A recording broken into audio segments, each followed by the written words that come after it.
So hello, good morning, everyone, to San Ramon User Group December meeting. This probably is our second last meeting of the year.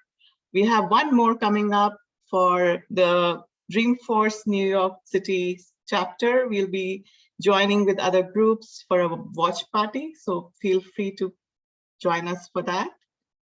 And today's topic is DocuSign 101, Excel tips and tricks for every awesome admin. And I'm your host, Shiba Tukral.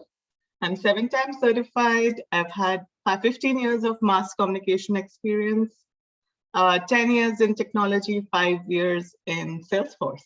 And currently I'm employed with Jamf Software as a senior Salesforce specialist. I'm also the co-founder of kindcause.org. And we move from here. And these are some tips for today.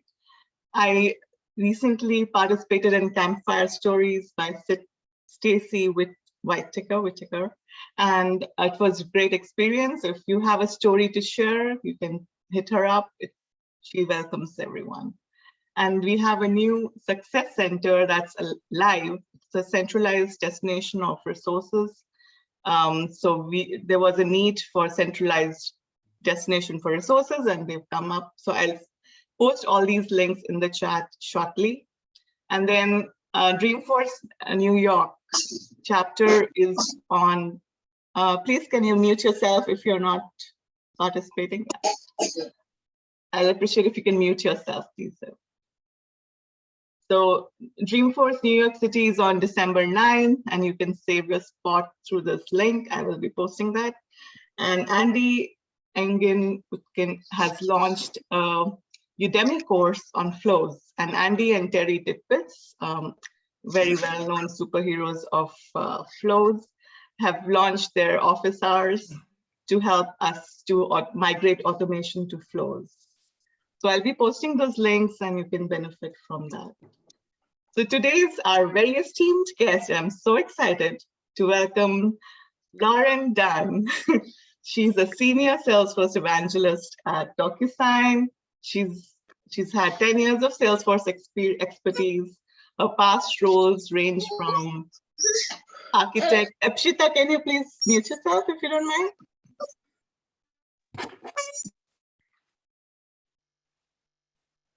All right.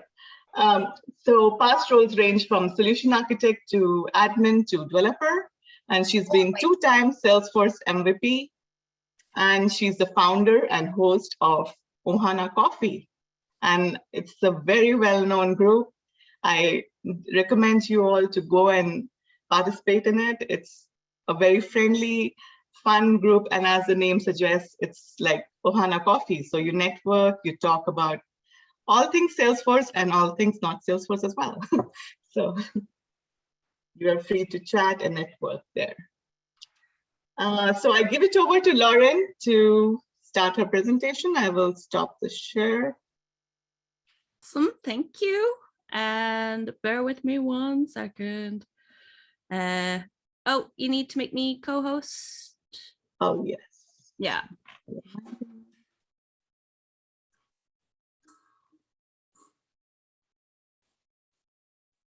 Yep. Awesome. Okay.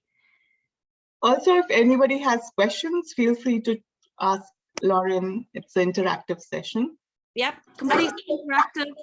Doesn't ask me anything. I'm an open book. Anything DocuSign, personal life, community. I like to talk. I'm from Ireland, so I like to talk a lot.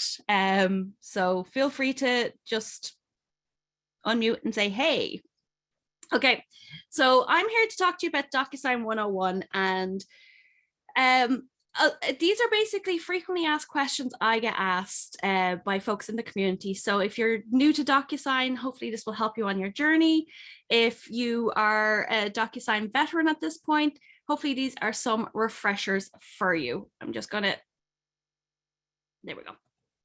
Cool, so as you've already heard, I am Lauren Dunn. Here is like my whole list of resume. I won't read it out to you, but I've been in the community. I know, hard to know with how I look. I was an infant when I joined. So this is who I am. I've been over 12 years. I featured on, I spoke at Dreamforces. I've been on that big billboard of Mark Benioff at his keynotes. I have been hosting meetups for over 5 years now. Before I moved to America, I was the Ireland user group leader as well. So very immersed in the community, a lot of love for the community. So I'm just gonna, so that everyone can see this. I like to start off with a bit of a kind of a use case. So these are our customers. Like a lot of the best brands in the world trust DocuSign with their agreements and their contracts and pretty much everything that they use paper-wise. So obviously with the pandemic, everyone has had to switch to more paperless solutions. So DocuSign is obviously leading in that at the moment. But this is a use case I love to share because it's very close to home. If anyone on this call is a Salesforce user group leader, they will know that you have to sign a contract with Salesforce when you become a user group leader. That contract ranges from about 11 pages, give or take. And this is the results of what one of those using DocuSign has saved Salesforce. It's 171 threes, 7,660 liters of petrol. We've conserved over 600,000 liters of water, emissions of over 18,000, and eliminated 6,000 kilograms, over 6,000 kilograms of waste. So if you think about it, it's 14,000 liters getting an 11-page contract. Can you imagine what that's like, stuffing those envelopes and sending them out for a signature and then getting them back? With DocuSign, Salesforce have been able to streamline that onboarding process for user groups and have their user group contracts signed and, sorry, got a bit of fluff staring at me, able to like sign and send off their contracts and have them back within a matter of minutes. So that's just one user story. I like to talk about it because it's Salesforce using our product. And it's very related to this group here. We have done everything from non-disclosure agreements and contracts, as I've said. We do purchase orders. There's a lot of things you can use DocuSign for, but this is my favorite use case to share. Now, getting started with DocuSign, these are questions I'm asked all the time that I'd love to just share with you folks. Where do you go to get DocuSign? The App Exchange, obviously. And I'm just going to switch over to the App Exchange here. This is, you know, when you search up DocuSign, one of the biggest questions I get is, well, which one do I pick? I don't know which one to install. I always suggest the one with the over 4,000 reviews, because this is what we call internally DocuSign DAL. We call it DAL, DocuSign Apps Launcher. And we suggest you install that because it's not only do you get, you know, the e-signature, but you get everything else. So I'm going to go back to my slideshow. So DocuSign, head over to App Exchange and just download it. I'm just going to, so that I have the full screen.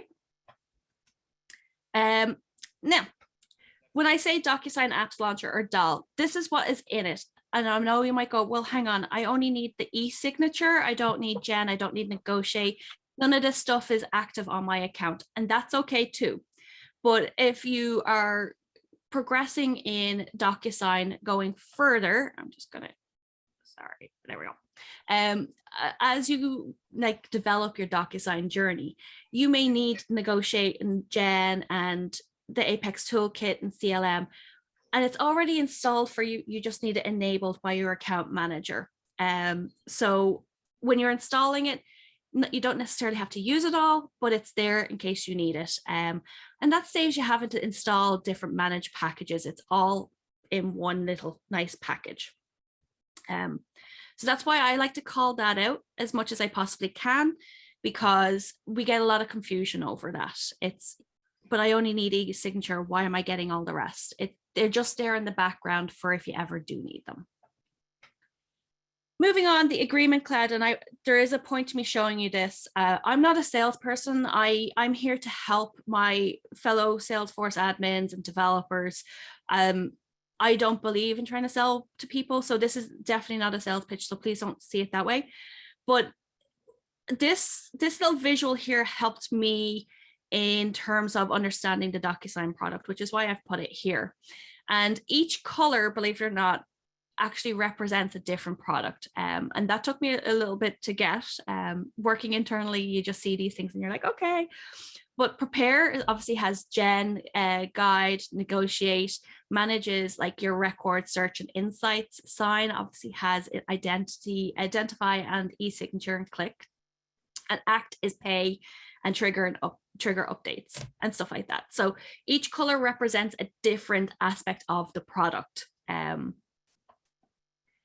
So DocuSign Gen, I won't throw a lot at you, but it's basically where you can generate your professional customized agreements with dynamic tables and formatting, and you can create custom templates with drag and drop. So your legal team can put in a whole load of terms and conditions that you can just drag and drop into your agreements. And it saves you having to go to legal, because I don't know if it's the same in your company, but even internally in DocuSign, going to legal sometimes can take a lot of back and forth because they're lawyers. They're going to ask a lot of questions. So having that drag and drop feature of their terms and conditions and certain things that you can add into your agreements already pre-made makes life 10 times easier. Then there's negotiate. So this is mostly used within our sales departments and stuff like that. It's basically where you can go back and forth on contracts or any deals that you're working on. So you can maintain an up-to-date centralized document activity. So it shows you all the different versions and changes that were made. And you can get that in Salesforce as well. The next one we have is, I'm just going to e-signature, which is probably what we're best known for. Is obviously you get a document and you click sign. Please read the document before you sign it. You know, we just say how easy it is to sign, but you know, please do read your documents. Don't sign your firstborn away or anything like that, or your granny. But it increases the speed, and obviously you can have it on your mobile, you can have it on your tablet, you can have it anywhere. And that's basically just signing your contracts and agreements or purchase orders or non-disclosure agreements. There's many things you can use DocuSign for, terms and conditions, all that kind of stuff you can use DocuSign for. CLM, I'm just going to, CLM is automating the contract lifecycle. So it generates agreements and facilitates negotiation, tracks red lines. So CLM is contract lifecycle management. And that basically helps you throughout the whole contract life cycle, obviously, and it helps you track and do control versions, stuff like that. So very much like negotiate, but it's in CLM. Insights. This one is kind of cool, and I love talking about insights because it helps you find, if you're like me and I could show you how unorganized I am if I turn the camera, but I won't. But it helps you kind of filter and find and analyze all your different agreements. So if you have 2 or 3 different, let's say you have 2 or 3 different contractors, and they might have different payment terms, it'll help you analyze that and show you things. It will help you search for keywords in agreements like termination or stuff like that. So it helps you. It's the smart search for your contracts, and it's across all of your contracts, not just like 1 or 2. And then analyzer. So analyzer helps you automate clause terms and conditions. So again, it drags and drops, and you see here it tells you if you've got a contract from someone else, it will tell you, hey, this isn't standard terms. You need to be careful of this. So it kind of is like a backup if you're not very familiar with terminology, like legal terminology. It also helps with if you're skimming, it will say, hey, here's a risk. You really need to pay attention to this. So that's why I love Analyzer. It's like a backup to reading contracts and signing contracts. And again, your legal team can set out, okay, we have a standard 60-day payment terms, And if someone says 90 days on it, it will actually highlight it based on the parameters that have been put into Analyzer. And then I would be remiss if I didn't talk about CLM Plus, which is basically all the document CLM, Analyzer, and Insights combined into one. And it helps you take care of all your contracts, all your, from start to finish, from negotiation, even renewals. So you can actually use the DocuSign Insights and Analyzer to tell you when your products are up for renewal or when your contracts are up for renewal. So it's really just a backup and basically someone watching your back at all times. So that's why I like it. I like talking about it. So let me show you a little bit about how DocuSign. Lauren, there's a question. I think, Bala, do you have a question? Sure. You can unmute yourself to ask that question.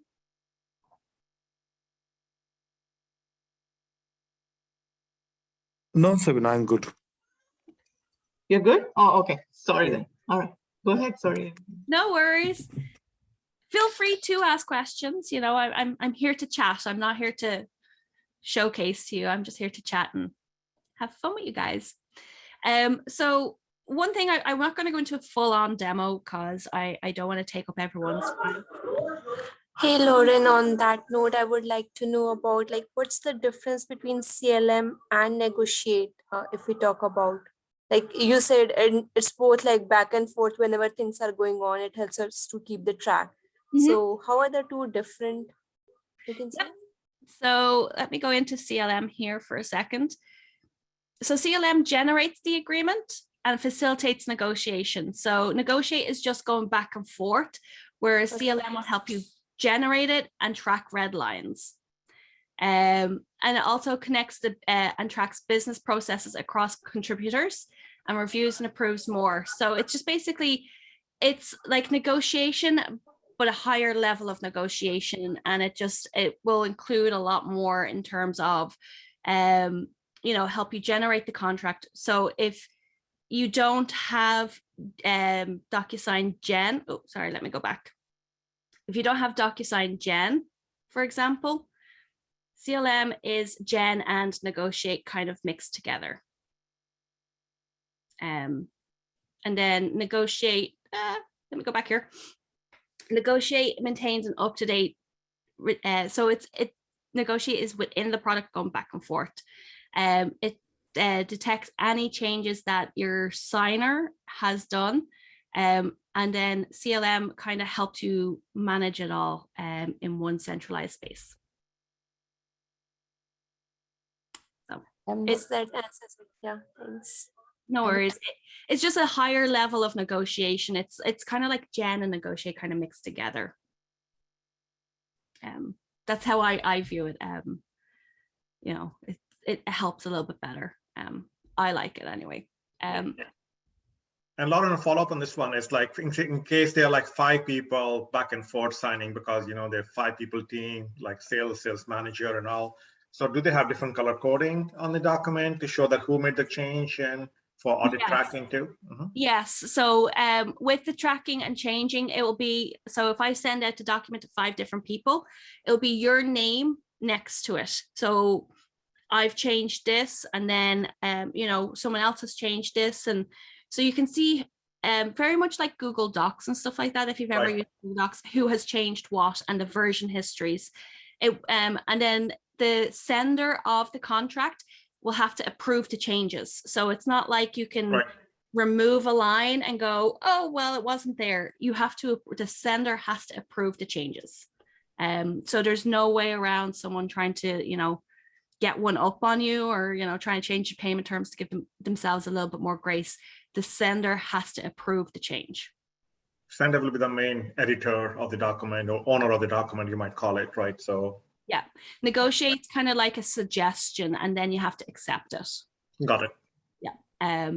Because, you know, if we were not to do that, you know, you could put in anything in there, you know, give me the product for free, and, you know, payment terms of I'll pay in next year or whenever. You know, obviously it has to be compliant with the sender's policies. So everything is tracked. And also all these products are separate products, so they come packaged together, or like you have to like have a separate license for everything, or? Yeah, it will be separate. So I don't know the sales side of things in terms of pricing, but they are different features that need to be turned on by your account manager.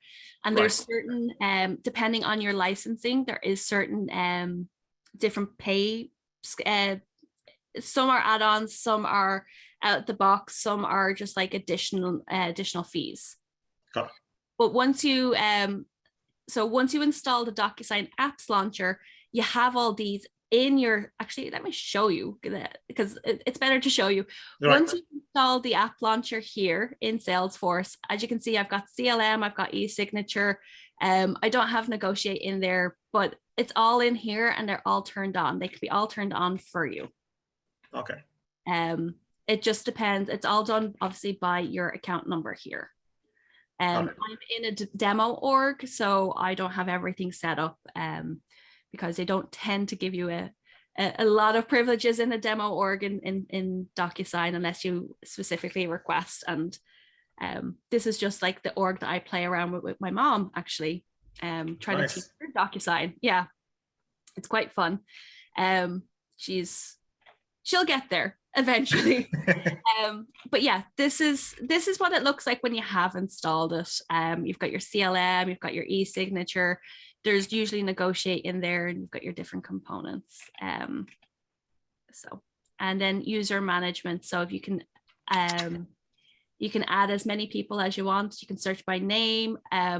One thing that we did roll out that I was super excited about, because my background is admin, and I don't know who made this decision in DocuSign, and I may be shot for saying this, but before we had to manually add every single user, which is great if you're an org of like 10 people. However, I was an admin for like an org of 25,000 people. Wow. Yeah, so that could be a bit of a pain. So we have now changed it that you can add in by role or by permission sets and stuff like that as well. So we've made it a lot easier to user management. And that's come from feedback as well from our Salesforce community. Hey, this is so difficult. And so we really, really, really do take on board if anyone has feedback about our product. We do take it very, very seriously.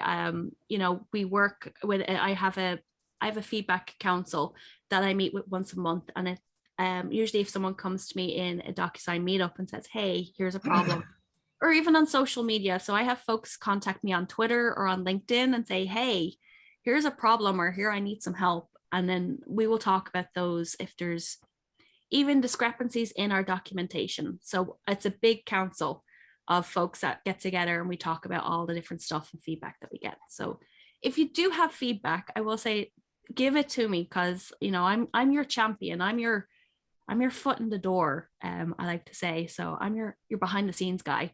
So feel free to send it to me.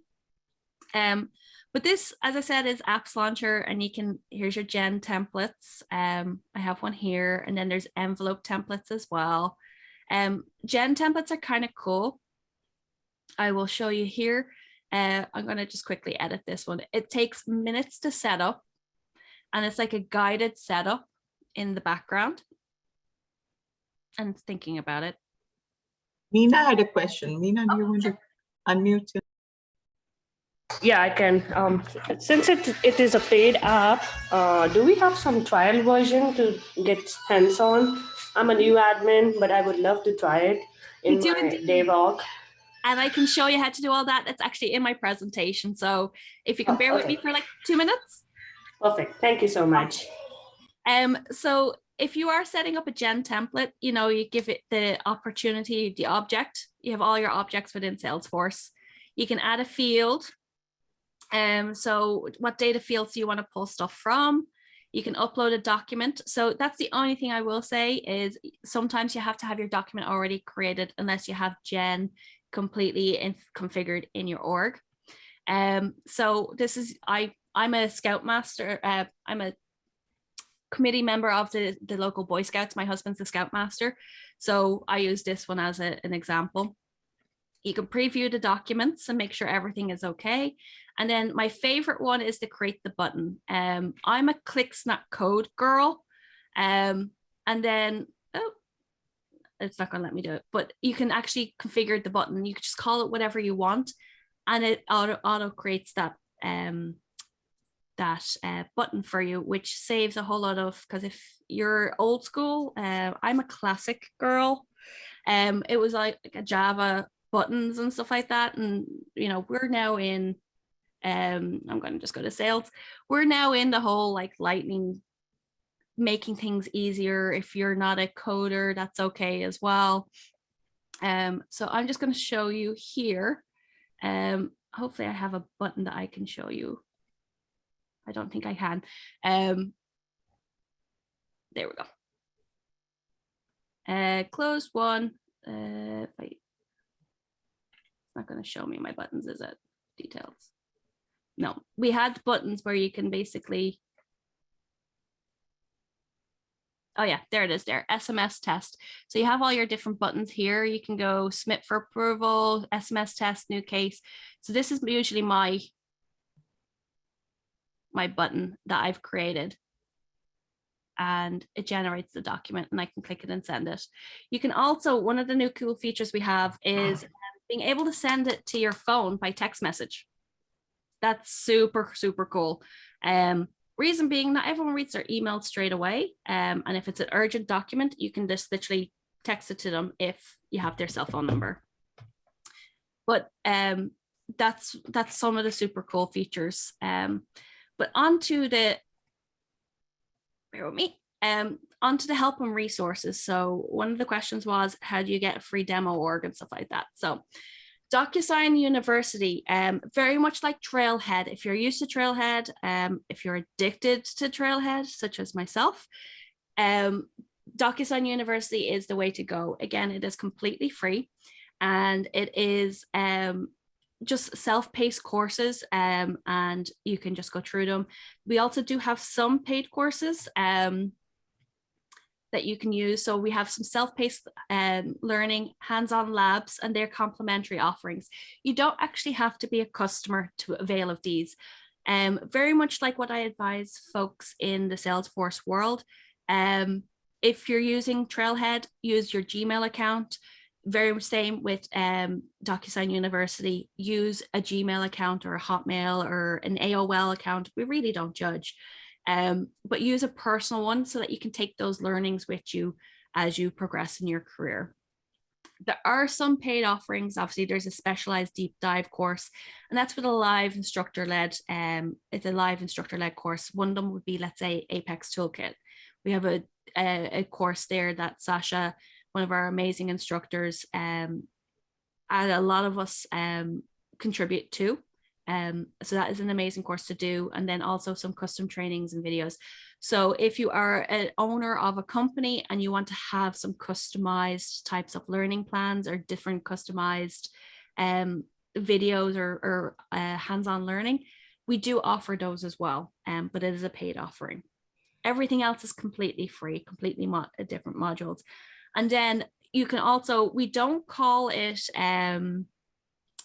certified, we call it badges or your specialist. And they're completely free as well. So you can get your DocuSign Agreementclaude specialist. I haven't updated these to 2021 because I haven't got my 2021s yet. I know I need to get on that one. But we have all these different badges that you can avail of, and then you can pop them on your LinkedIn as well. And they're just basically recognized from DocuSign that you are a specialist in e-signature administration or e-signature for Salesforce or intelligent insights, stuff like that. So they're just our stamp saying you've completed these courses and you know, you've been approved. The next thing I will say to you is what badges would I suggest? Sorry, I'm just seeing them here. What badges? What would I suggest for starters? Personally, let me go back a slide. Hang on. Go back. Personally, the e-signature admin and e-signature for Salesforce would be the two I would definitely recommend going and getting first, because they start from basic how to set up all the way through to configuring and customizing. those two would be we have learning paths as well, very much like trail mixes, and it will bring you through every single module to make sure that you are up to speed as an admin. But they're the two I would definitely recommend. And they're easy enough to follow. They're not too complex. And then you can obviously get your dev org, which I'll talk about now in a second, and you can practice in them as well. Do we have any more? Oh, yeah, no worries. So if you're looking for help and support, hey, I've got a random question. I'm going to be on vacation next week onwards, so I'm going to be unplugging. My mom is coming over from Ireland, and I'm going to be showing her the sights of the freezing cold Wisconsin. So I'll be unplugging a lot. So if you do need help and stuff like that, obviously you can reach out to myself, but there's also support.docusign.com, and we have a specific Salesforce area that you can post your questions to. We also are on it's not GitHub. There's a developer, it's escaping me right now. It will come back to me, but there are many ways that you can reach out to us for help and support if you do need anything. Also on the support.docusign.com, this is where you'll find all your how-to documents, like your DocuSign admin guide, your CLM admin guide, all those different admin guides are right there in the support.docusign.com.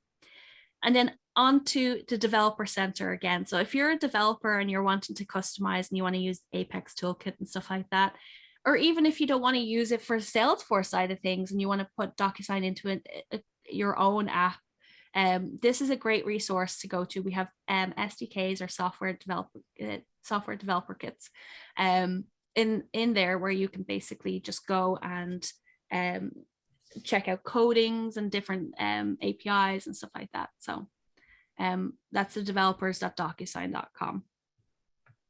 And then onto the free developers account. So if you go to developers.docusign.com, I'll actually pull it up here for you.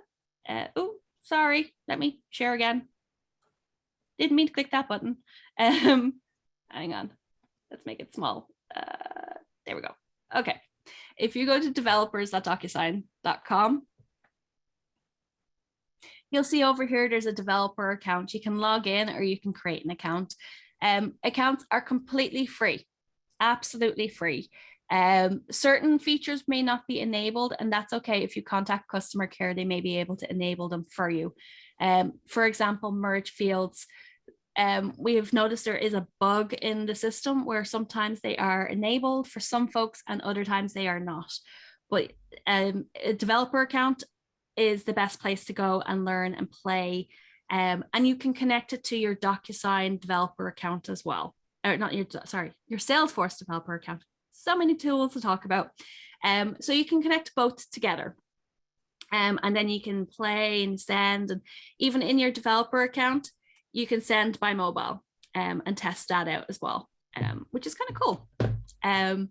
So yeah, highly recommend going and getting a developer account. Again, you do not need to be a customer. You can sign up with any email address you want. I do recommend, if you are learning, use a personal one, not a company one. Only because if your company does end up buying DocuSign or install DocuSign, it can mess up your account. That's the only thing I will say. So use like a Gmail, Hotmail, Yahoo, AOL. I think that covers the main ones, or your personal ones as well. Excuse me. And then this is it here. You literally fill out your name. You can fill out your company and get started. I have put in there Princess so many times that I think reporting wise, I think I have 5 or 6 different Princess accounts. But fill out your details and then you get started. There's no credit card. There's nothing that you need. It's completely free. And then the next thing I will say is we have monthly meetups every month. I have all the dates for next year planned. It's like the 4th Thursday of the month. And that's, I'm saying Tuesday for this one because it's more like a social gathering than it will be an actual learning one. But if you go to, it's on meetups.com, completely free. I have ton of product managers and experts coming to all our meetups, and they'll be talking about different topics, and I will be publishing them before I go on my holiday break. Or if you want to speak, if you are a DocuSign customer and you've done something cool with your DocuSign, I love hearing those stories because it really inspires me to keep pushing our product management team to do better things. So that's my email address. It's my real email address. Feel free to reach out to me. I'm also on Twitter, Lauren Dunn __C. But yeah, our meetups are completely free, and you know, they're fun to get together and meet other people. Can you create a number of accounts using the same email ID? So I was just actually giving a tooltip that with using the same Gmail ID, for example, ldone@gmail.com, you can just add a plus after ldone, Yep. Plus abc@gmail.com, plus 123@gmail.com. I was not able to finish it and I clicked enter very fast. All good. Don't worry. So sorry. You're fine. You're definitely fine. But yeah, feel free to use all the resources, and thank you for listening to me talk, I suppose. And if there's anything you want to ask, DocuSign, community, my life, I'm an open book. So feel free to ask me. You are awesome, Lauren. That was created by Salesforce. Oh yeah, you're a celebrity. I saw you in the hoarding during this Dreamforce 21. Oh yeah. I've been around. Yeah, you're there. So guys, we had some polls. We wanted to know more about the audience as well. So let me launch that. So please fill up these polls and we get to know more about each other. It just helps me know who you folks are and how I can better help you. So if there is anything, you know. Can you see I launched it? Yeah. Yep. Start filling it up, please. How do you select the options?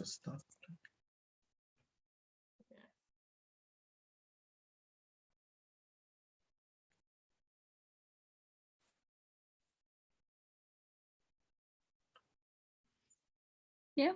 So I don't bite if you want to ask questions. Yeah, and this is like a holiday spirit party. So that's why I even had fireside chat with Lauren added to the agenda. So yeah, nothing like chatting with the founder of Ohana Coffee, you know. She's known for great networking, and you can ask any questions regarding her background, her roles, her past roles. It's an informal chat. If you want, we can even stop recording right now and I can just record the technical sessions. So has everybody submitted their polls? I see 15.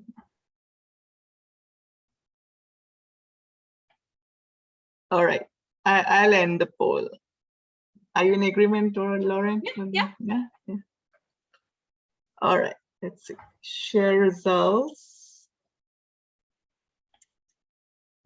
All right, so we have 27% developers, 60% admins, 20% system admins, 13% architects. And how often do you work? 13% often, 20% sometimes, 27% rarely, and 47% never. That's okay. And how long have you been using DocuSign? Oh, 87% for under 1 year.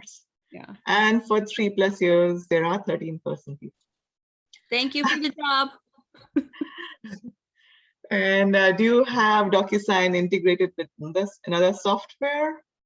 27% yes, 67% no, and 7% say yes. Sorry, I can do that. Yeah, right? So we Okay. can integrate in with different things. So we've over 360 integrations. Obviously, I specialize in Salesforce, but you can integrate into Microsoft, you can integrate into SAP or SAP. You can integrate into many different tools and softwares, and even your own, if you have a custom homegrown application, you can integrate into that as well. Yeah. Okay, I can start asking questions, Lauren, because Okay. I'll give it a start. So, you know how MVP nominations just got over, right? Yep. So, and you are 2 times Salesforce MVP. Yeah. So tell us how to become one. How to become an MVP. So it's a lot of giving back. That's the one thing I will say to people is always give back, participate in meetups or helping fellow people on like on Twitter and stuff like that, or even on the Answers community. That's where a lot of people are recognized. I've been a mentor to trailblazers as well back in the day and even now. And showing that, signing up for trailblazer mentor programs and, you know, just being visible in the community and helping others. That's the whole spirit of the Ohana. So I think being able to do that and you know, it's consistency as well. I have heard of folks who've done it for a couple of weeks before the nominations come live, and then they're like, why didn't I get it? It's consistency. They do look at it, the whole MVP program. They look at the whole year. So what have you done in the whole year? And then, okay, yes. You know, okay, yeah, this person's consistent. This person's constantly giving back. Let's recognize them for their contributions. So just consistent helping people. Yeah, that's a great advice to the aspiring Salesforce MVPs. Yeah, I'll ask one more question and I'll then allow the audience to ask, right? Sure. So what advice would you give to your younger self? Oh my God, there's so much I would tell myself. So much. Let's see. First thing would be have a praise page or brag board, or like they're called a lot of different things. And it's basically wherever you've done a project or something really, really important, and someone's giving you kudos, even if it's on Twitter or, you know, on LinkedIn, and someone said, hey, thanks for helping me solve that problem. Or if you're on the Answers community and someone's like, thanks so much, keep that and put it on a Google Doc. And if it's in work, I was terrible at writing my annual reviews. Terrible. Hated it because I could never remember what I did yesterday, let alone 6 months ago. So if I've done a project in work, I will put out, I'll like just give myself a tab and here's my project and here's what I did for it. And then here's all the recognition I got for that project. So that when I'm writing my annual review, it's like, oh yeah, just pop it all in. That's one bit of advice. Have personal and professional goals and work to them. That's kind of like one of the biggest things that I wish I had done a lot younger. And be bold. Like I've asked for a promotion because I'm in my role 2.5 years, and you know, I would never do that. I would never go, hey, I'm worth something. You know, and just sticking up for yourself and really fighting for yourself, and all the good work you're doing. Use that brag board or praise page and say, here's all the great work I'm doing, and recognize me for that. And then just like take risks. One of the biggest risks I ever took was paid off so much. My manager had told me no. I had a whole lot of Salesforce experts come over from when I was in Ireland. They came over from America and I wanted to learn from them. And he said no. And I thought to myself, well, you don't sit in my office. You don't know if I'm sitting at my desk or somewhere else. And I took the risk and I sat for 2 weeks with that group of Salesforce experts. And I learned so much in 2 weeks. And I actually impressed their manager and they offered me a job. You know, so risks where, you know, you're not going to get in a lot of trouble, but risk that really paid off for me because it really kicked my career into high gear. And I was 28 when I did that. I wish I'd done that years before, because I was in Salesforce admin for 6 years before that. And, you know, I wish I took a lot more calculated risks. And I could talk for days on so many things.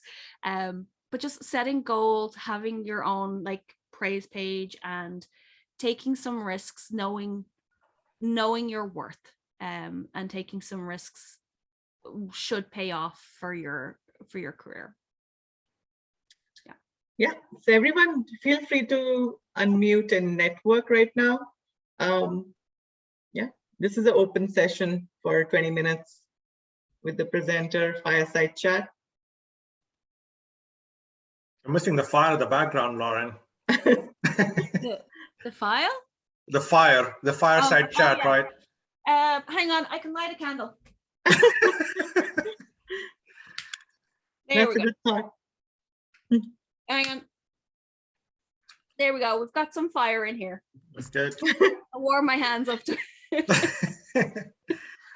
Now, I like the idea of the blackboard stuff that you said about, because people do forget about stuff that they've done. Yeah. So basically, like over a year, right? Hey, what did you do? Like, even like you don't remember what you did in 2 months back, forget about like 2 years back or 1 year back. Especially as your career is progressing, you can say, okay, hey, at least this is a project I worked on. Even like internal notes, you don't have to share with anybody. Exactly. But like in Google Sheets, like, okay, I kind of keep it a little bit. And I was like teaching my son too. I say, okay, sometimes when you're starting early in the career, people don't know what you've done. I'll say, okay, tell me, what are your work? Like, hey, can you do this? Yeah, I've done, like, for example, like, you know, simple stuff which is free, like you mentioned, like a DocuSign free badges. Yep. Hey, I know DocuSign, that maybe the company that you're interviewing is looking some e-signature tool, not DocuSign or something similar. Yep. But it's like more like a transferable skill for you, that I know how the concept, how it works. Yep. I know it integrated with Salesforce, how it works. And for developers, they can say, hey, I did the API integration with DocuSign. Okay, wow, pretty cool. So you did DocuSign, you can do HelloSign, you can do anything else. So conceptually, it is like much more transferable skills. So it's good to have that. Yeah. Sure. Like when my annual review would come up, oh my God, I had my ex-husband used to write my annual reviews for me. That's nice. Because I was terrible. Like I can talk up anyone, like how great everyone else are, but myself, I always have that problem where I'm like, oh, I don't really want to say that I'm doing this and I'm doing that. So yeah, having that praise page or even blackboard really helps, because it's like, I don't have to say I did amazing on this project. Here's all the other people who've said I've done amazing. That's right. And that does help. What else? I had so many other things I wanted to tell myself when I was younger. Take care of myself, I suppose, is one of the other ones. Like having a defined work-life balance, and especially now, because, you know, it's COVID times and I'm sitting in a bedroom in my house. I'm not sitting in an office. So I am in my pajamas because, well, why not? But, you know, it's COVID times, and having that break, you need to have that, okay, I'm no longer in work. This is home life now. And it can be so hard, because I would work 16, 17 hours a day. And it got to be a point where I was burnt out. So learning to have that work-life balance and taking care of myself has been a big lesson learned, definitely. So. Yeah, anybody else just joining the party over here? Like, they're shy people, like the cameras are off, that's fine, but at least you can still ask a question. I don't bite. I don't know, maybe you can bite from, like, I don't know, in Zoom, I don't know. They don't have that feature to bite yet. Just kidding. Is everyone from Bay Area? Yeah, so we're in the Bay Area, like me and Shiva in the Bay Area, but I don't know about other people. In Bay Area. And I just found a Trailhead group for DocuSign, and just want to share a link here. That's great. Yeah, thank you. I think Lauren is the owner of it. Probably am. Yeah, so it's just been myself, and we've been really building the community. So I'm trying to get more involved, like having a Trailblazer page, and we're working on things. I'm currently working on Agreementclaude internally so not only am I an advocate or an evangelist, I work internally on our platform for our community. So I'm building using Agreementclaude a whole new community and idea board, and oh my god, we're revamping it all. It's gonna be great. That's awesome. Yeah, and I like being able to use my Salesforce skills for good. So, but yeah, we're working on a lot of things, but again, we take feedback. I take feedback, and I don't get offended if someone says something is bad. It's just room for an opportunity to grow and make things better. So. And I appreciate your managing skills, time managing skills. Oh. You are doing so much. Brilliant. I'm wondering, how do you do these many things? Lack of sleep and lots of coffee.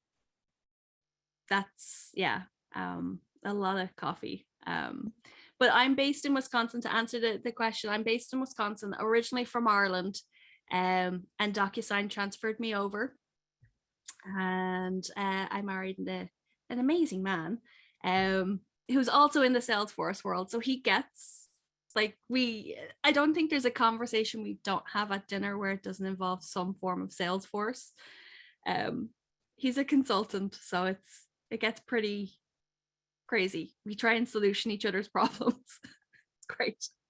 But that's a great hand, great helping hand. It really is. It can be, sometimes it's like, oh, we're, work-life balance, but when it's his work, it's okay. I don't mind. And he's pretty good at like talking to me about like the Agreementclaude, because I haven't done Agreementclaude in like 2 years, 3 years. Back then it was like Community Cloud. That's right. Yeah, that was the last time I touched it. So it's like, oh, I have to brush up on my skills. Yeah, I think Salesforce couples is becoming a thing. Yeah, it really is. Yeah, because now, after I joined Salesforce, my husband Sunil also, I dragged him into it. I don't know, he got attracted to the field. And I think it was all the plushies. He wanted the plushies for himself. Oh, we got so many plushies. Like, okay, hey, I just say, hey, give it away. That's not the plushie stuff. The thing is, I've been using I'm more like a finance person. Like, I'm a CPA and all this stuff. So I got been finance for such a long time, and Salesforce is very intuitive overall.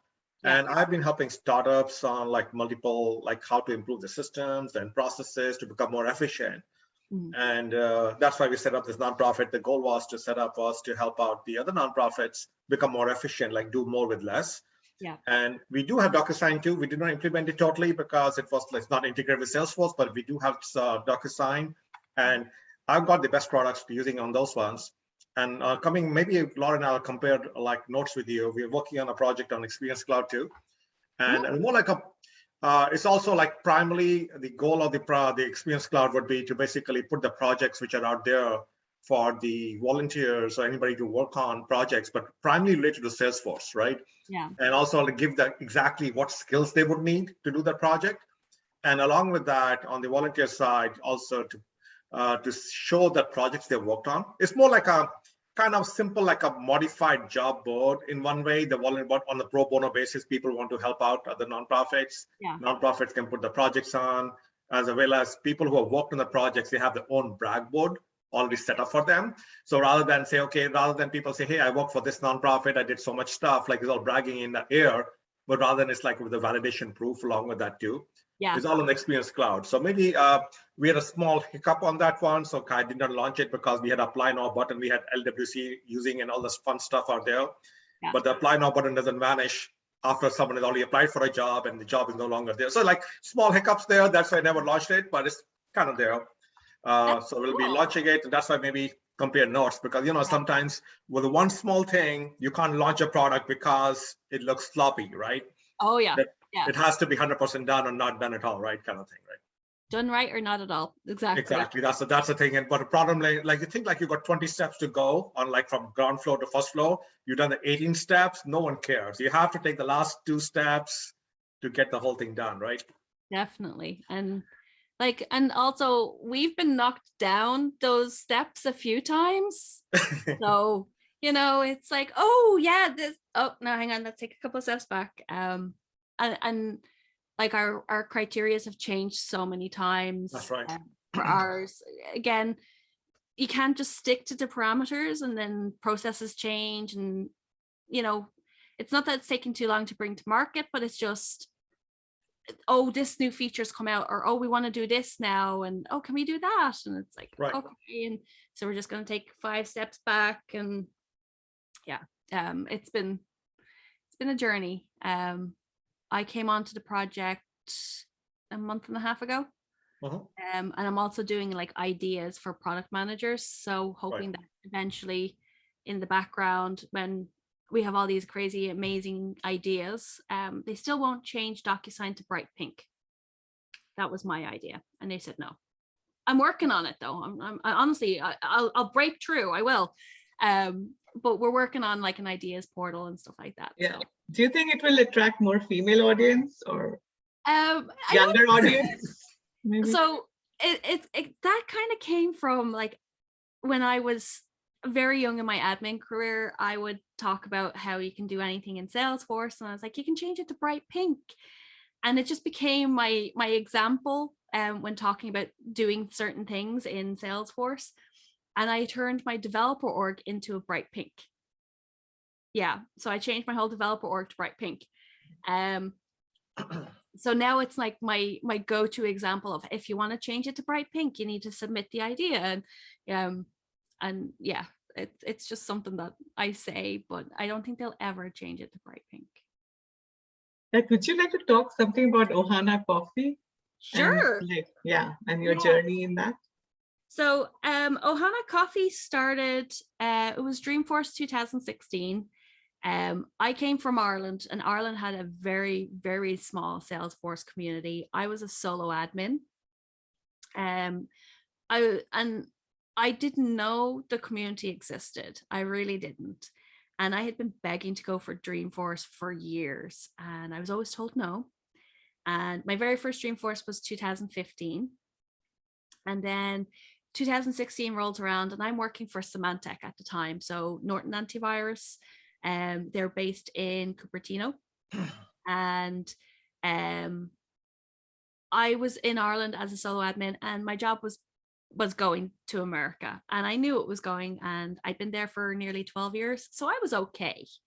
And I convinced my boss that he needed to send me to Dreamforce because it was so important that I went to Dreamforce. What he didn't know was Dreamforce is pretty much networking all the time. So I went and I met an amazing group of people who, like, I'd meet one person who'd introduce me to another 2 who would introduce me into another. So it was just like constantly growing my network. And the love and support I received at Dreamforce 16 was crazy. And I got kind of sad. I actually cried. I cried the last day of Dreamforce because I'd met all these amazing folks, and I just didn't want to lose that connection. I didn't want to lose that support and the inspiration that they'd given me. And it was completely selfish. But I created Ohana Coffee. So I came home. Dreamforce was in October. I came home, and within 2 weeks, I had created Ohana Coffee. It was a small amount of people. I think it was like 4 or 5 people at the time. And then it trickled out to a few other people, and then it kind of grew. And I was like, okay, what am I going to do? And I need to make this like a more streamlined official process than me just sending a meeting invite from my work email. So that's when I got on Eventbrite, and I created a Twitter profile. And so it's SF Ohana Coffee on Twitter. And we were once a month for 3.5 years, 3 years. And then the plague happened, or the COVID happened. And I started to notice in a lot of people that they were missing human connection because we were all locked down. And I threw it out to the folks, and I was like, does anyone want to do it once a week? And everyone was like, yes. So Ohana Coffee had grown from once a month to once a week. And we're 5 years strong now. And we talk about anything and everything. There's folks there that are just, you know, they're going through medical issues, and sometimes just having company in the background. Or, you know, some people live alone and this might be their only interaction outside of work.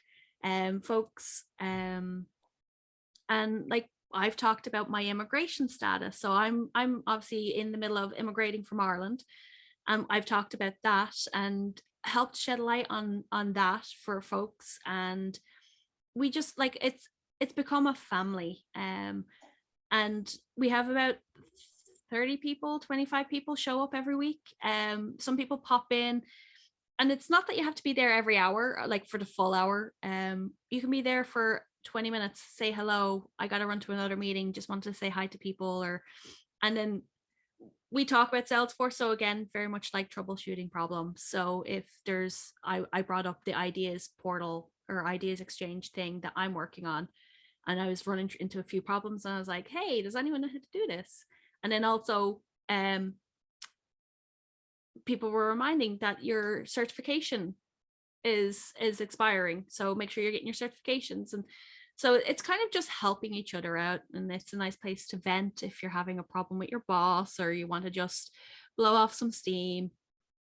And it's just really just a cool place. And we do watch parties for like the big events, TDX and Dreamforce, and it's fun to just get together and talk. And then my mom has been on there because like that, my mom lives alone and she was lonely, and I was like, come on, Ohana Coffee. So now everyone loves like seeing my mom come up every now and again. And honestly, it's just a place for everyone just to get together and talk. And yeah, it's truly like Ohana concept, you know, you get together and just talk, like, you know. Yeah.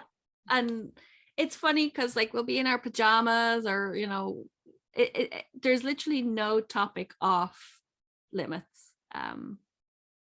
So yeah, I would say totally agree to that, because I attended few. I haven't been consistent, but I attended few, and it was really awesome. Like the way the community connects there, I've not seen it anywhere else. And also like folks have you know, if someone's looking for a job and stuff like that, oh hey, we're hiring in my company, or I heard someone else is hiring. So it's a network of personal, it's like a personal connection. That's the main thing I will always say, that's a personal connection. Because my goal is, if I go off to Seattle, I know I can reach out to people if I'm on my own. And that was the whole point of the Ohana, I thought, back in the day, back 5 years ago. And you know, building that connection on a personal level really does help, because I'm not shy now to pick up the phone and say, hey, I'm having a problem, I know you're the expert on this. And it's building that connection where you're not going, oh, should I contact this person or not? I have that connection. Yeah, so thanks so much, Lauren. I think we had so much good fun just knowing you and the awesome work you're doing all over. So, and everyone, if you have any specific questions, reach out to me, send it to me, you know, through my email, and we can probably have Lauren again, you know, to answer those specific questions or doubts if you're having any implementation issues or, you know, integration issues. Yeah, and we can move to the next part of the meeting. And before that, let's just have one screenshot of all of us smiling. And if you have your holiday gear on of any kind, let's see that. And let's just have one shot. Please open your cameras for a little bit, if you don't mind. If we are in our PJs too still. Oh, perfectly fine, right? Holiday gear, holiday. Okay. And you won't share it. Where are you going to post this? Oh, well, it's just for our records. Okay, then it's okay. Yeah. But you're not, if you're in pajamas, we're not seeing you're just seeing your face, right? Oh, I you know, look but you really have, awesome. you have washed your face, everything, right? It's Well, I'm perfect. Central Time Zone, so I've been up for a while. That's the problem working from home. There's no time zone too, because hey, you can be working with multiple clients sometimes, different areas. My makeup bag stays by my desk. Wow. I Maybe have that's a tip for a Zoom lot of people. Okay, keep it under the tip, but thing is like, okay, yeah, quick. Yeah, I have my Zoom settings with the lipsticks on, so I don't Oh, have yeah. to worry about it. exactly. Oh, wow, that's So pretty Zoom cool. has taken care of us. Yes. So I never knew there was a like Oh what yeah, a you can lipstick change. setting. Oh, Yeah, wow. you can change the color. I always like, even if I'm without anything, lipstick is there always. Wow, pretty cool. Do Simple. eyebrows and- I'm sure the guys don't know those that's my tricks. so thing they- too. I you're- need the lipstick. I'll tell you how to get that. Yeah, you're revealing all the secrets over here, Chandni. A lot of guys don't know that kind of stuff over here right now. No, you can, guys can put mustaches, beard, whatever you want. I taught my team the whole stuff. And then you can also make sure for eyebrows, it didn't work well with me. Like, I don't know, some people do eyebrows also, Wow. but eyebrows, I never liked it. yeah, Yeah, my eyebrows kept going up here. I know eyebrows don't go at the right place. They move. But lipstick is perfectly fine. You can see it. Oh, Yeah, wow. even that I felt wasn't that great. Sometimes it moves. Oh yeah, So, is it? yeah, if your face is moving like mine keeps bobbing. So it's like, all right. So can we have a symbol, maybe victory or love If you sign or is what? fine. Victory is good. It's Right. easy. Oh, Lauren Yeah, you suggesting can go hard love. to hard I'll gets go with complicated, mine. Lauren. It's good, right? All right. Okay, heart, or what are we doing? Love? Okay. Yeah. So yeah, one more time. Let's do one more time. Sunil, can you do this time? I can. Oh, I'm not ready to take a shot. Okay. So let me just do 1 second. Okay.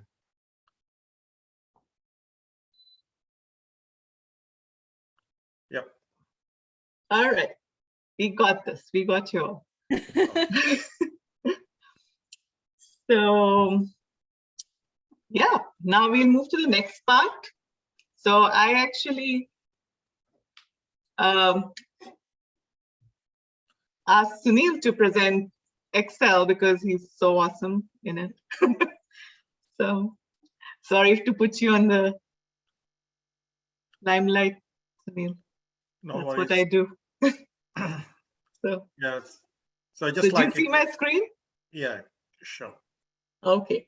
So Sunil, he's 20 years. He has 20 years of finance and business expertise.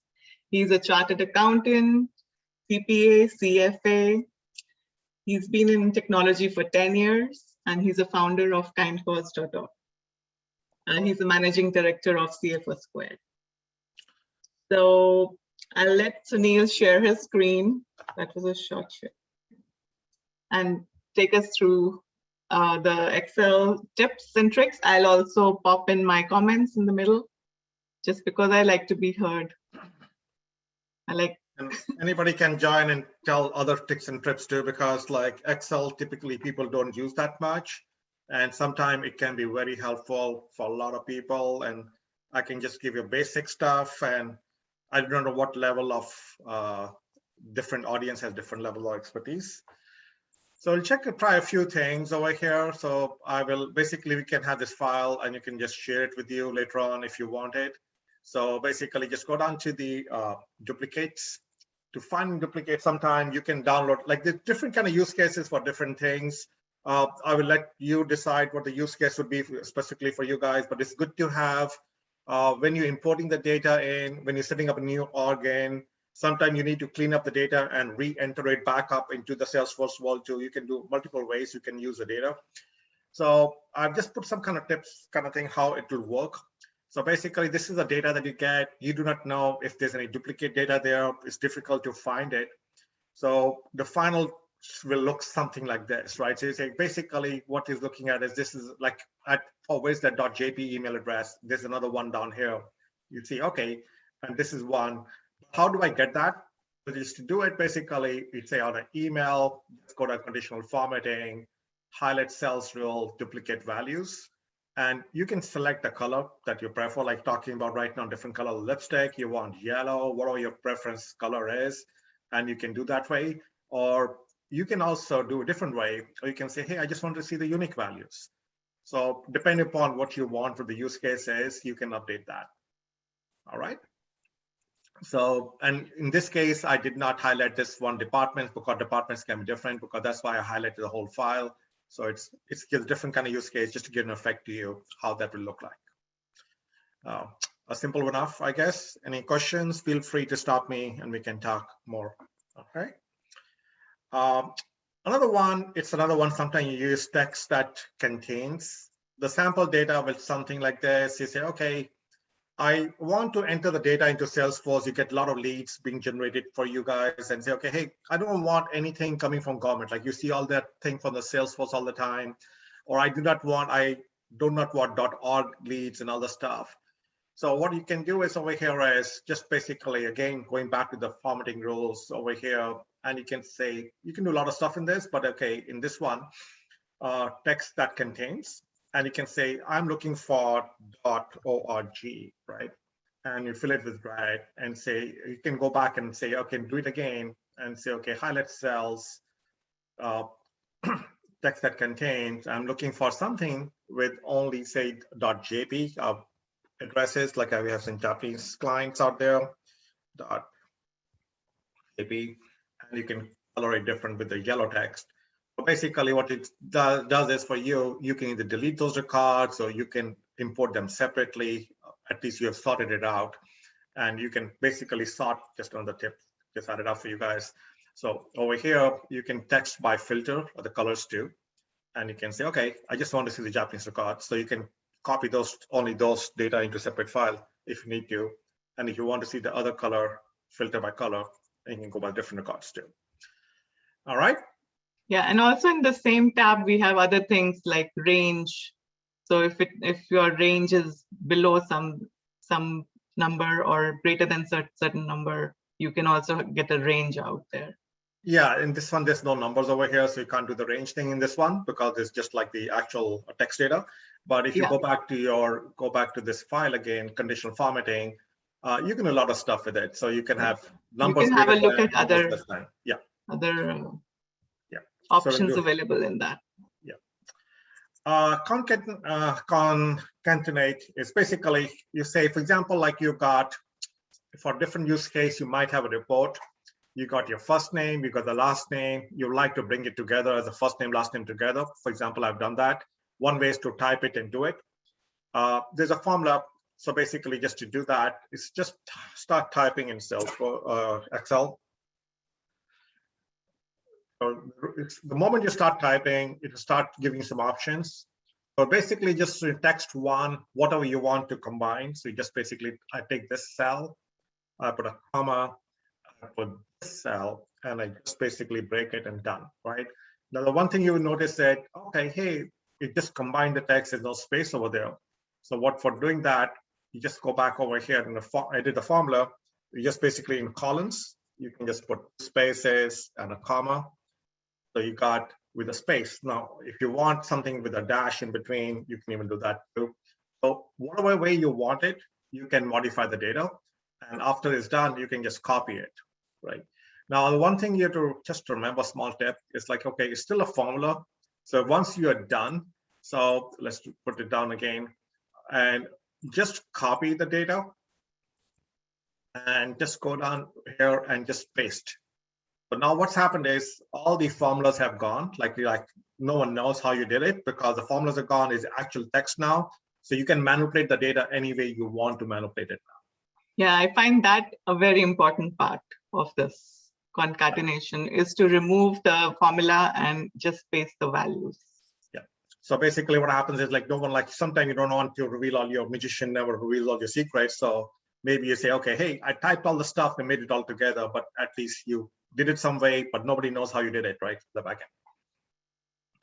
All right. So text to columns, like we kind of combine the data in this version and say, okay, hey, I want to, like you get the data in this way, but you like to move it around to move the data and break it down in 2 different columns.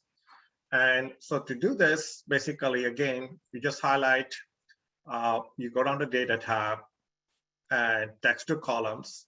Now it will kind of starts a visit for you. So we see there's a space over here.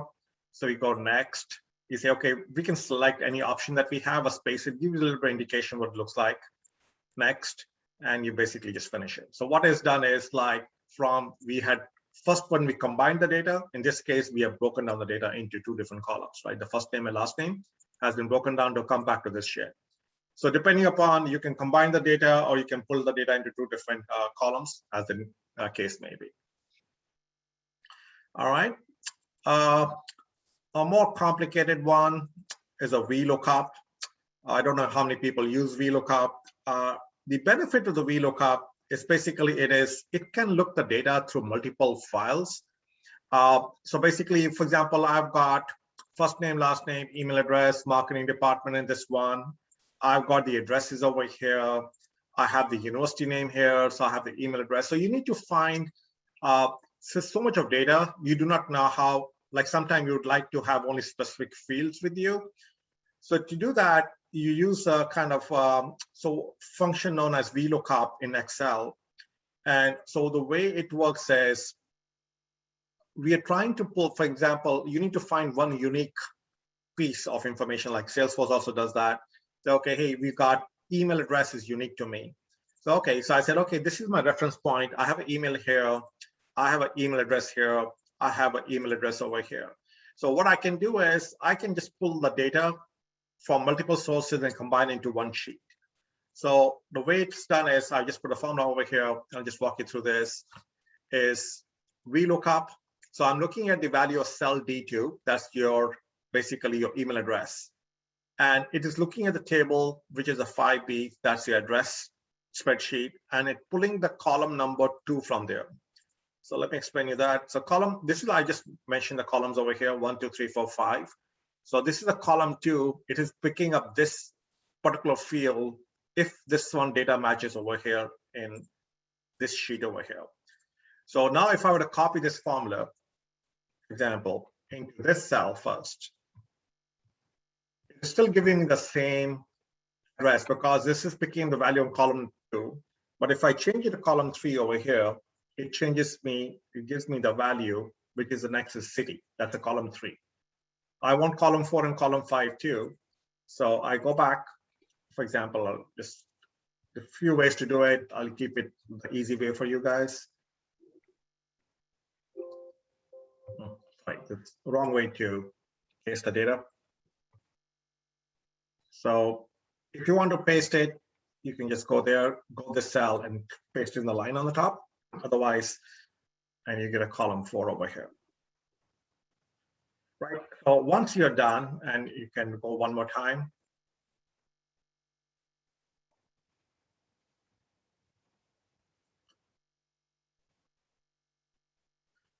You got the whole address, and once you have this address, and you just basically pull it down, copy down all around, and it's populating, it's looking for that particular email address and pulling the address from this particular tab. And if you want, you can pull other information too. So basically, in this case, I pulled in the address, I pulled in the university name. So depending upon if you've got multiple sources of data amongst different tabs, you can do that kind of work, right? Any questions so far? And I just do another simple one. One of the use cases, like for example, like you have some, like you can use it, putting it all together.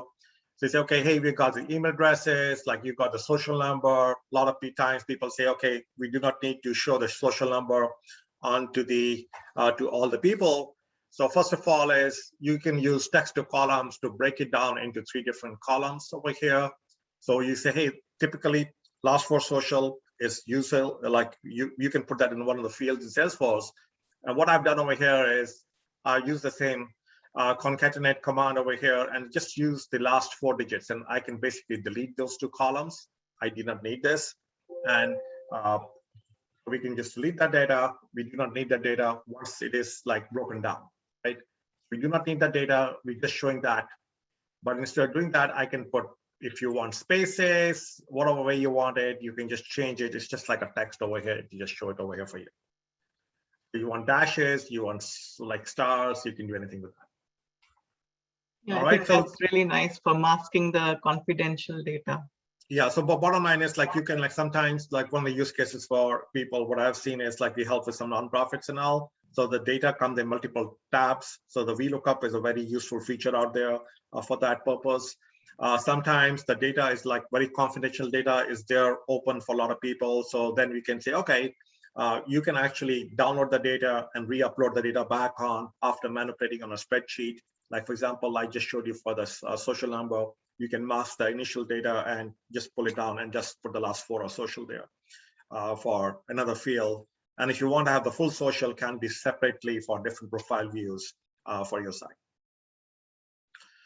All right, just a simple, short and sweet presentation. Any questions, feel free to let me know and can help you out. And any other use cases you guys have worked, do you guys work with Excel at all to manipulate the data? Any questions, like any suggestions? Hey, John. Last year, I did the whole data migration from one Salesforce instance to another Salesforce instance. Right. And I must say, all the tips that you shared are so handy. I mean, I was just looking at all the data. Like there was not just, I had to migrate Sales Cloud, Service Cloud, Marketing Cloud, right? Everything I had to migrate. And I just used Excel, and there was one utility I used. Yeah, Excel is used like, for example, like sometime a company acquiring another company, you got 2 orgs, you're gonna combine it in 1 org. So I know there are other stuff there too, but then you can actually use the VLOOKUP. So you need to have, like in this case, I've not used a Salesforce ID data, that is Salesforce side. I should maybe could have done that too. But Salesforce ID is a very unique ID anyway. That can be your like lookup value. Or an email address is like, can be, you have 2 different email addresses. So Salesforce ID is the way I would go to kind of thing. To VLOOKUP, and VLOOKUP is such a great feature because it's more like a more advanced feature. For a lot of people get scared of it, and maybe Shiva, you can share this file with people who would love want it. So basically, it's like I picked up this graphic from one of the websites. So it's looking at the reference value, and you have to play around with it. A couple of tips on this one is when you actually are picking up this. The value over here, there's a feature known as F4. If a lot of people don't know in Excel, is a $sign, right? Everybody loves money. Excel loves money too. So basically it locks it down, the value. So when what it's saying is a $sign before and after D, it is like it stabilizes the value. It's not going to change. So if the $sign, if you do not put the $sign, I copied the way I copied down the data. So it can actually, right now is D2 to 1002 is my full population of the data, right? So if I remove the $sign, I can show you. So right now it's looking at the whole data because you've got a lot of data, 1,000 lines of data, and I'm just pulling a specific data out there. So let's cancel it out and let's go down and remove the $sign and show you how that will work. And a lot of people, I think Sal had a question and Brandon had a question. So please feel free. So let me just show this concept over here. So remember this thing on this one, my table was D2 to 1002.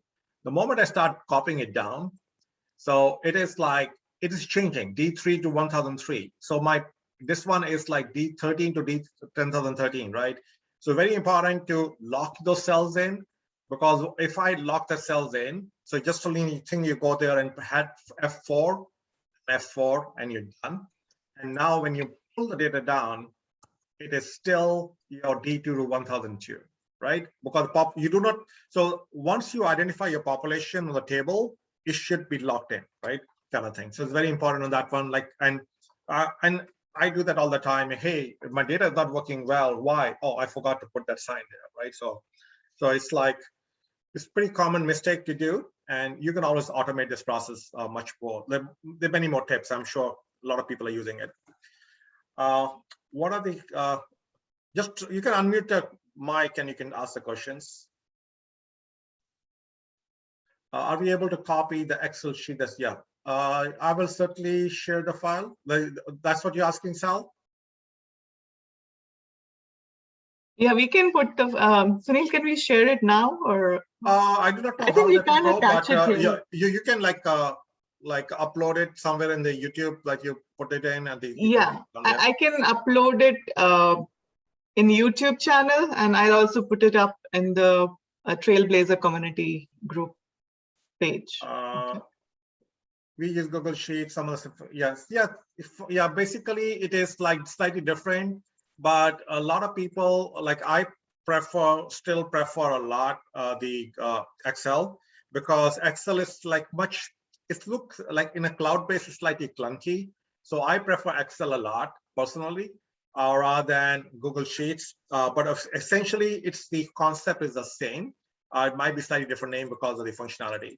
And I have the way I structured the file for you guys who's going to look at it. It's just like, okay, I put the sample data for you and what the file should look like. And I put a small box for you guys to see, just to highlight what's out there to be done. All right.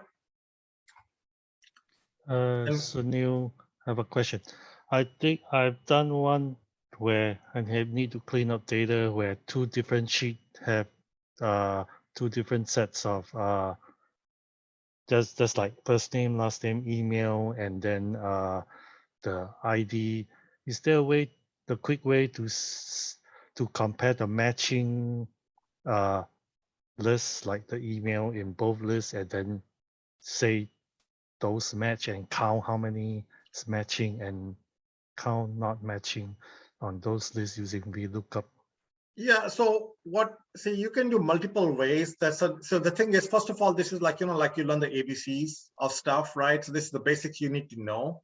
And then you have to, like, for example, that's why I kind of gave you a use case, a simple use case in the end, how to play around with the data. And you can use a couple of commands together to get to your final result, right?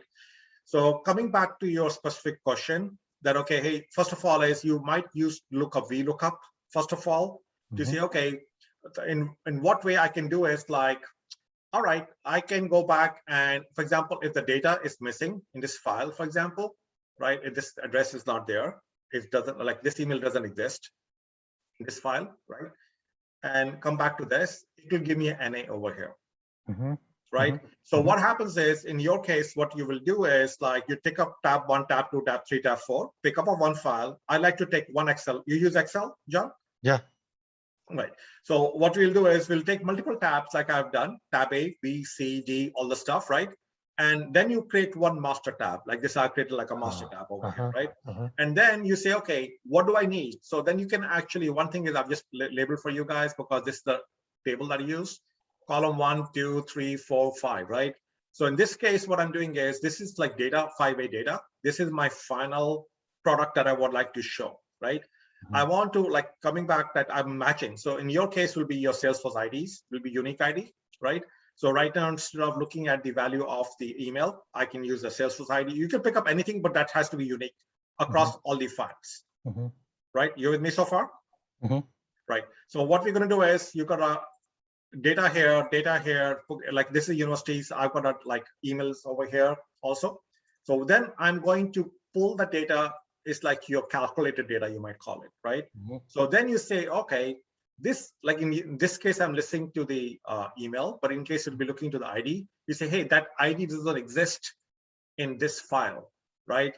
So then you can actually, then you can do other stuff, that you can add other stuff on top. You can add a filter, home, yes, a filter, and you basically go back and say, okay, I want to look at all the NA items, right? So basically you can go back and just look at the NA items, and then you can analyze the data even further and say, okay, why I'm missing something or why I'm not missing something.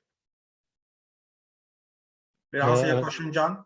Not really. It's like if you're comparing file and then you want to see which are the matching by email, which are the matching one by address or whatever. So if there's two file, one, let's say email ID, it's abc@gmail.com, and the other one with the same last name, it's xyz@gmail.com. So when I try to use VLOOKUP, it doesn't match, right? So if I have thousands of lists, I want to give a report, say how many is matching that I can import, how many are not matching that I have to do, because I try to do manually, or it's like, no, I know. Okay. First of all, that's why I said, okay, hey, the goal was over here to become more efficient rather than doing yeah. So that's what I'm explaining here is, in this case is like an incorrect example. In your use case, we are using email addresses. Typically in Salesforce org, you'll have two different email addresses. Somebody has got a Gmail account and a company account, right? So that is not the right way to look at the unique value, right? Okay. So in your case, that's what I'm explaining you is you will use your Salesforce ID as a unique identifier because that is unique. Mm-hmm. Do you have that with you? No, but I think I can understand his use case. So Yeah. you have to migrate the user data from Salesforce instance 1 to Salesforce instance 2. Right. And sometimes the user with the same email ID can exist in both the instances. The Salesforce ID will be different in this case, right? Because right? Right. In that case, he actually needs to use the email ID as a VLOOKUP. And I did that, but you need to make sure there are no spaces at the end. Do all the cleansing on the email ID itself first, clean all the spaces, and then do the VLOOKUP, what Sunil was explaining earlier, or matching whether it exists or not. You can do that. I am, maybe you can ping me offline, John, and I can check your scenario and help you there. And also like John, like either ping Chani or you can ping like me too, that's fine too. But you have to see that because what happens is it like more like a broadly talking about it. If you move from org 1 to org 2, your IDs will also not match. The ID will not be unique on that perspective. But in case when you're looking at your email IDs, so what I'm saying is like you have to create one master file, multiple tabs, put into one Excel file, and then you say, okay, this email address does not exist in that. Then you say, okay, then you can analyze it further. Then you can apply some other technique on that to look at only the NA items as to what's out there kind of thing. So I can guide you. I'd like, okay, Chandni is there too, either way. So feel free.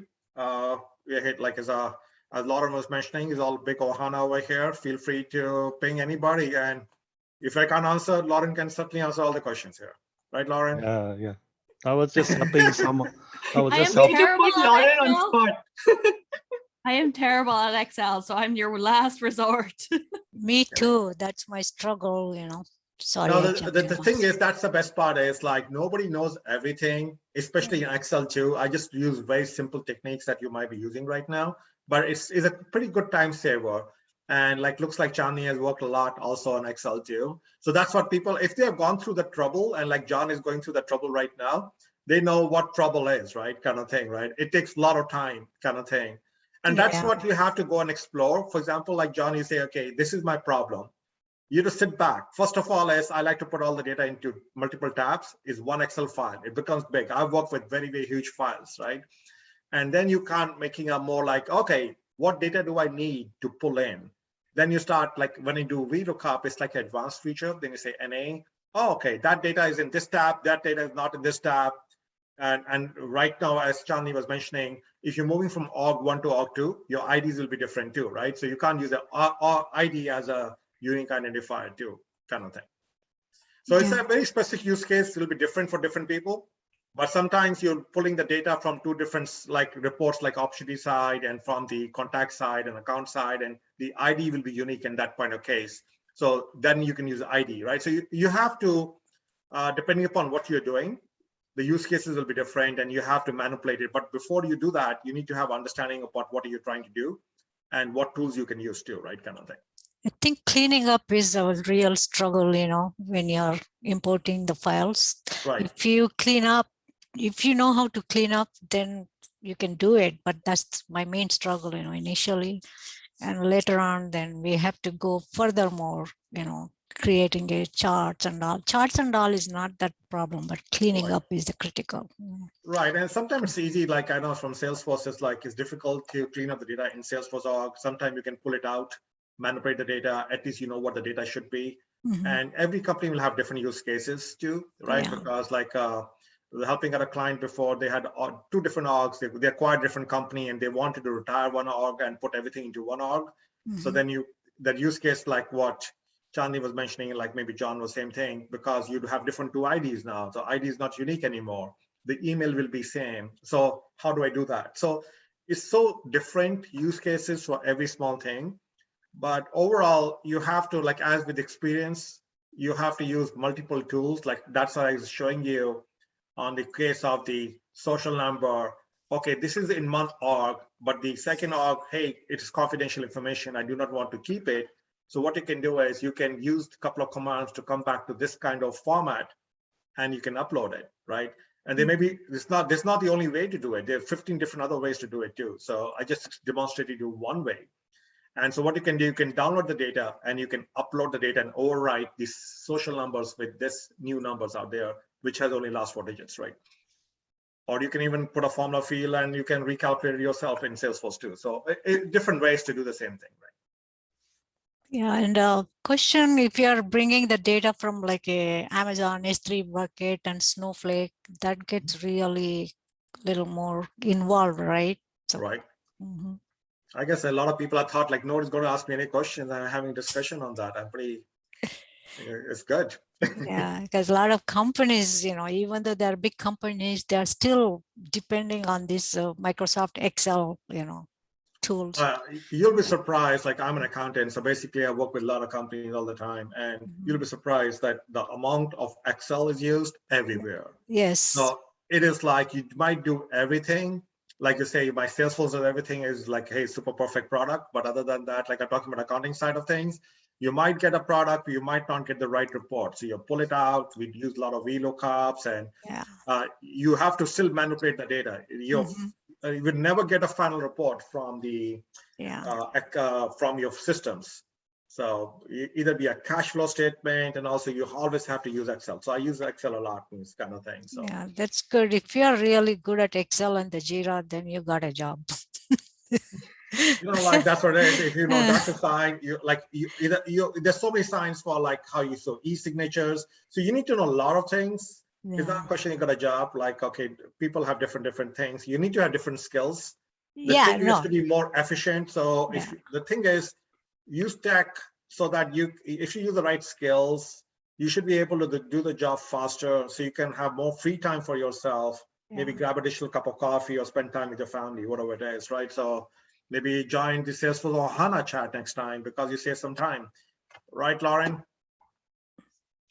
Just hands-on experience, the more we use, the more we get used to it. You can have all this product knowledge, applications knowledge and all. Then if you don't know how to use these tools, that gets a little complicated. Yeah, so if you look at it, there's so much stuff on the top. If you see the total ribbon on the top, you didn't talk about the whole thing. There's so many things out there. So this is like the basic stuff you just start with. And I guess if you just know, maybe on the advanced side, like even the John's use case using VLOOKUP, it's pretty good enough. Like you should be basically be able to manage stuff, but it takes time to learn VLOOKUP too. I've done all that. My main struggle, I have to keep using. That's the thing, so you don't use it, you lose it.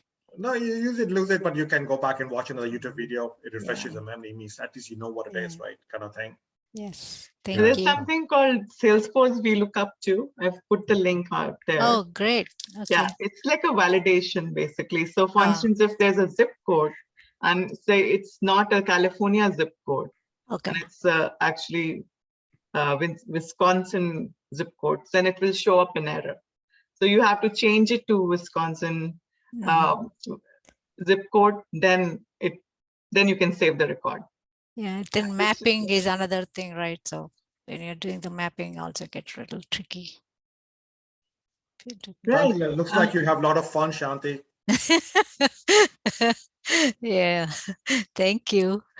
Yeah, but actually that's good too, because one way to look at it is if the more problems the company has, the more employable, like you'll be employed for even longer period of time. They can't let you go, right? I know. So that's the positive side of things too. Like there's always two sides of the same coin, right? You might call it messy.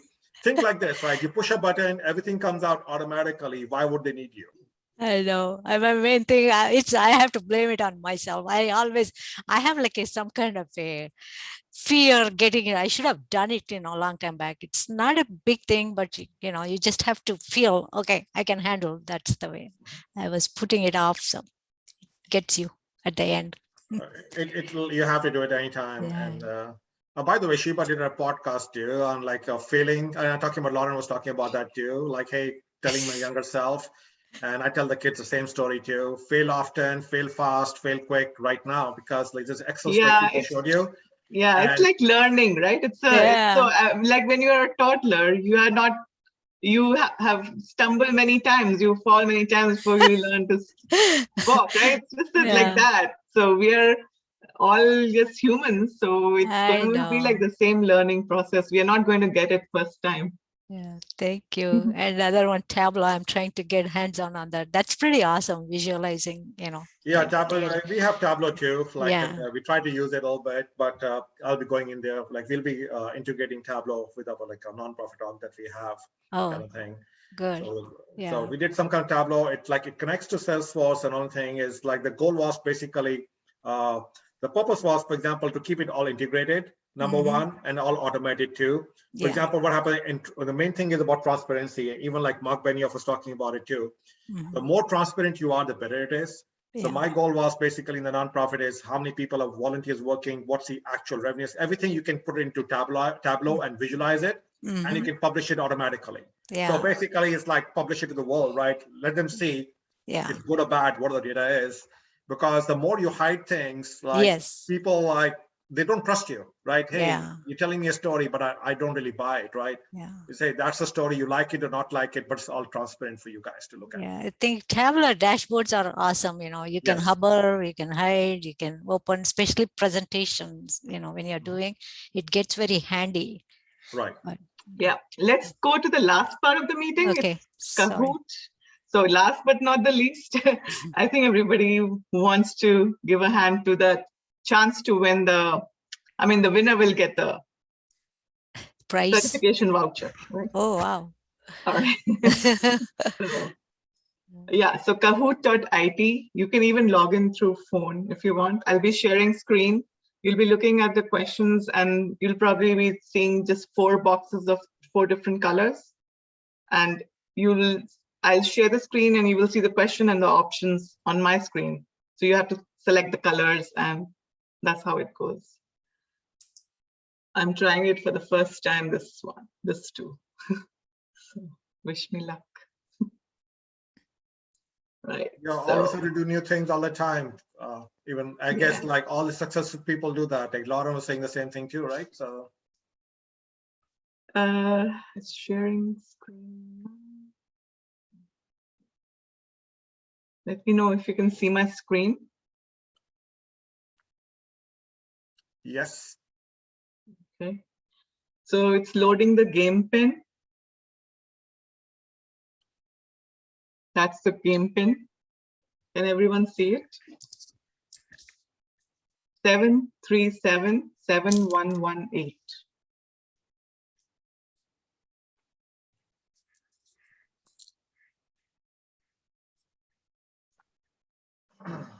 All right, I see 3 people.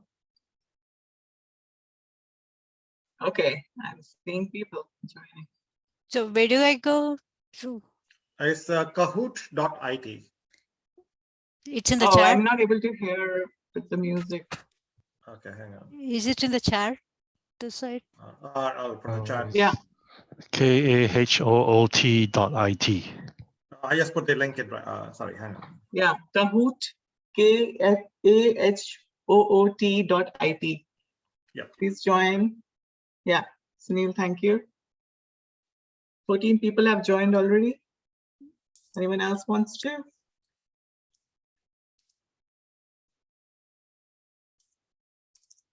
15.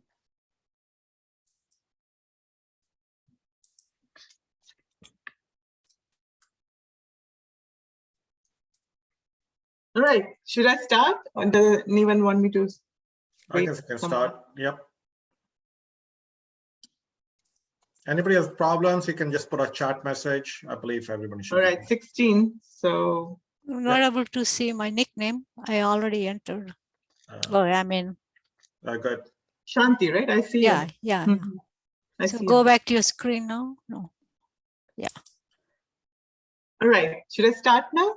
We are Mhm. 16 who have joined. Okay, I'll start.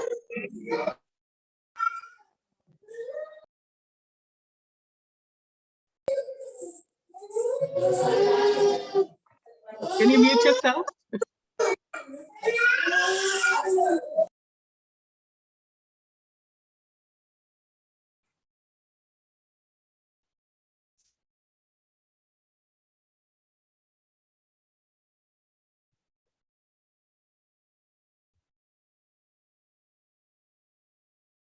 Which tab of the ribbon should you go for removing grid lines on the worksheet?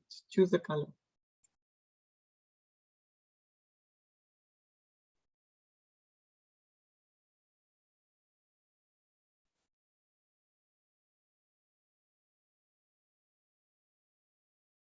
All right. Next one.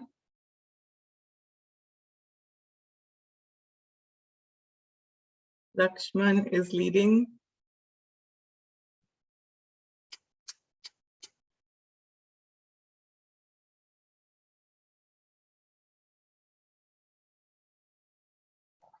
Which of the following features cannot be found in data ribbon?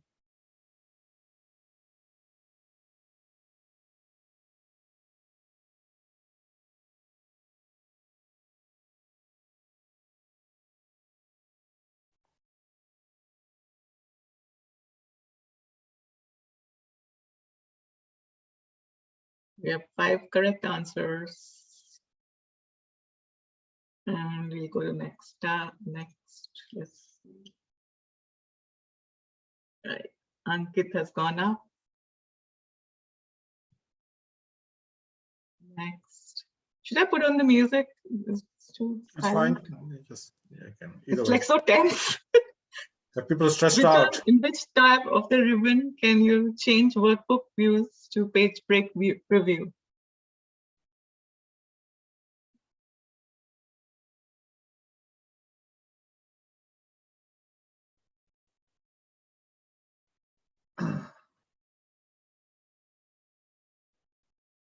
View. Yeah, 3 people got that right. Let's see. Okay. Next.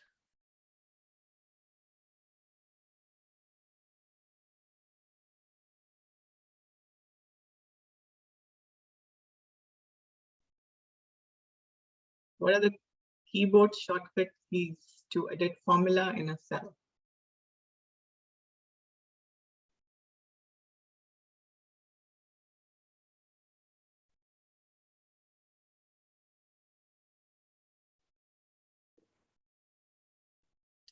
Okay, 2 got it right. Okay, Ankit is winning. Looks like Ankit used a lot of Excel.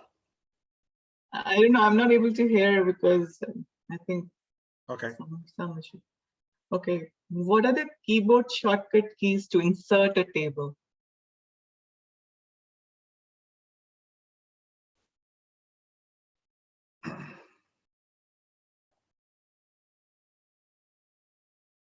I'm sharing screen, right?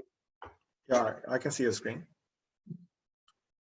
Okay, it looks like a lot of people got that right. 6 people got that right. It's intuitive. T for table. All right, now we are looking at who's won. Lakshman. No, Lakshman got 3rd. Sunil got 2nd. And first, the one who's going to be the winner is Ankit. Yay! Congratulations, Ankit.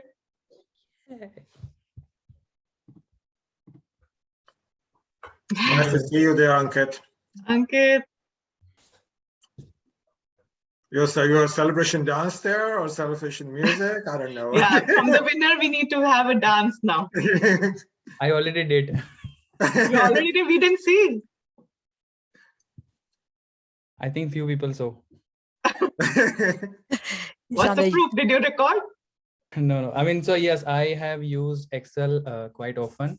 Also the VLOOKUPs. So I was about to share experience of the VLOOKUP, like when we do the data load in Salesforce. So there are 2 data loaders now. One is the internal data loader and one is the data loader.io, which is integrated with Salesforce.